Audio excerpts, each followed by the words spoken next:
What's up, YouTube? I promised you guys a gear reveal based on the poll. You guys wanted a video, so I'm going to go through everything that I wore during that crazy blizzard last week. I walked around, a couple hours each day and didn't really feel cold at all, so we're going to go through everything that I wore. Obviously, got the Carhartt beanie, super warm. I think I got it on Amazon. But if you guys have any questions, feel free to post them in the comments. Let's do this. All right, that's kind of everything I wore there on the bed. We'll start with the socks here. I started with this base layer here of socks. This is, I believe, Smart Wool socks. Got them at Gears for Adventure locally in Buffalo. Very warm, water resistant as well. You can get these online too. So I started up with these.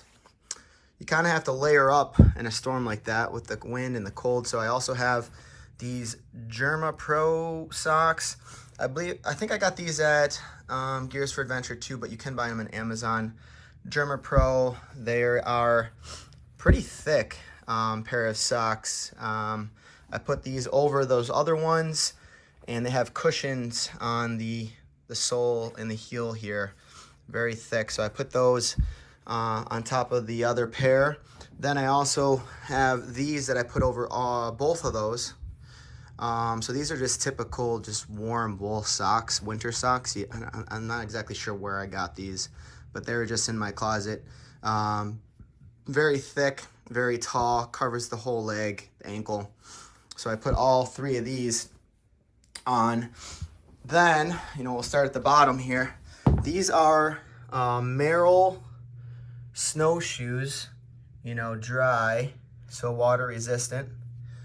I've done, about 20 winter hikes, 10 or plus miles in these. Incredible, very warm, obviously water resistant, as you can see here, waterproof on the bottom. But yeah, Merrell is the go-to here for the winter boots. You can apply, water resistant spray on there too to help with it as well. But that's what I wore on my feet. My feet were not cold at all, they were hot. And we'll work our way up. Then I have this layer here. This is like a base layer. Let's see what brand it is here. This is Hero Bike. I want to say I got these on Amazon a long time ago. Super warm though. They go as a base layer for the legs. And then we have Under Armour here. Under Armour Wet Heat Dry Heat Gear, I think it is. Yeah, there it is, Heat Gear. So I wore both of these right here. You just have to layer up when you're walking around in these -degree temperatures with winds. I have another pair that I wore here. These are just like a typical ASIC, like cold weather gear here. If you can see the ASIC there. You could buy these online. Pretty warm. And then after all three of those, I got just a pair of sweatpants, Adidas, that I wore. So that's like 4 layers right there. And then on top of that, I have my snow pants, which are right here. These green snowboarding pants, waterproof. Brand is gonna be Aperture. If you can see that, outerwear. So wore these, pretty warm. Have some damage on the bottom there. Some battle wounds from the blizzard. But as you can see here, they wrap around your boots so that no snow gets in. And they're pretty tight, and see how it has a little clip there?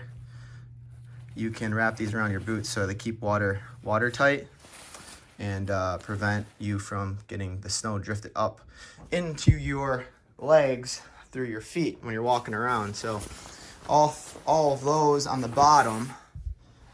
Now for the top, we have a bunch of stuff I wore here. So we'll start here with the right here. So this is the same thing on the top as the bottom. This is called the same brand as the last one for the bottom. So just a pair of wool, long sleeve, very warm. On top of that, we went with the, let's see, this is another Under Armour turtleneck thing here, cold gear. So it's made for the cold here, compression. So keeps you very tight and warm. There's the Under Armour cold gear. So there's two.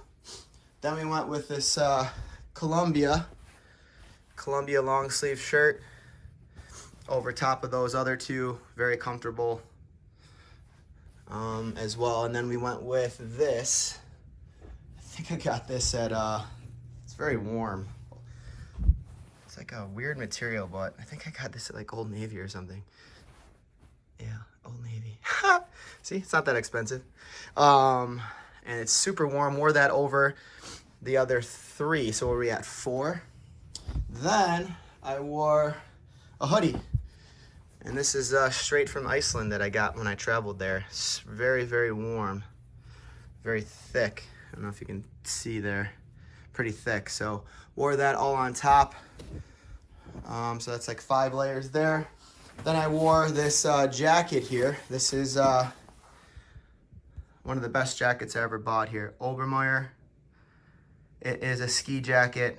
I think I got it at Dick's. It's pretty expensive, but very, very, very warm. So if you can see the inside here, if I can grab this, super warm inside there.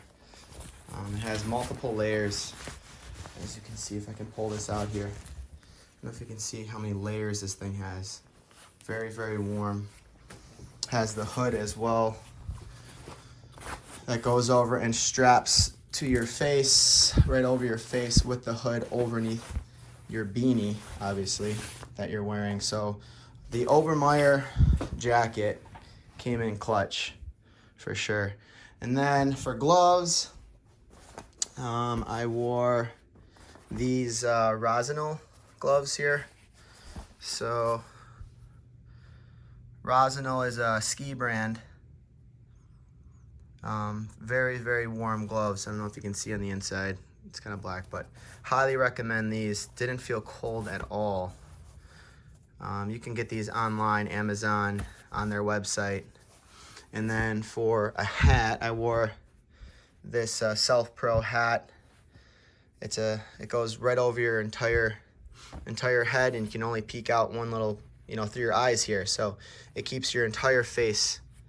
This mask keeps your entire face and ears completely wrapped, and any hole that existed, which was right obviously where the eyes are, this goes on top of that. So your entire face is covered completely. So that's kind of everything I wore. Walking around, as I said, I wasn't cold at all. The biggest factor is really just wearing layers on layers. What is that? 5 layers bottom, 5 layers top. No part of my body was exposed with the 70-mile-an-hour winds, wind chills -20. So this is the gear that I wore. Well, there you have it. If you guys have any questions about the gear I wore, how long I was outside for, what the temperatures were, what the wind chill was, wind speeds, any of that, post them in the comments below. I'm going to be responding to them the next couple days, and I hope you guys have a good new year. The weather doesn't look too good for storm chasing, snowstorms the next week, but hopefully after that things get active and I can go live again and we can do some storm chasing. You guys have a good new year.